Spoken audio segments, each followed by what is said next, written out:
Ready to create a new WhatsApp account on your Android phone? This video gets straight to the point and shows you exactly how to do it. If this video helps you, please consider subscribing to the channel and liking the video. First, to create your new WhatsApp account, you will need to download the official WhatsApp app from the Google Play Store. After the installation is complete, you should open the WhatsApp app and then agree to the official terms and conditions. Also, allow notifications as these are very important.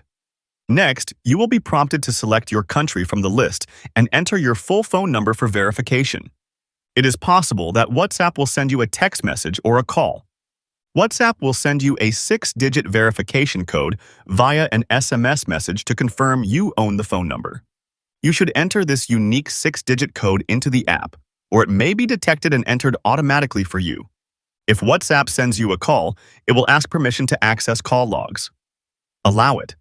After verification, you can then set up your profile by adding your name and an optional profile picture for your contacts. And that's how you can create a new WhatsApp account on Android by downloading the app and verifying your number.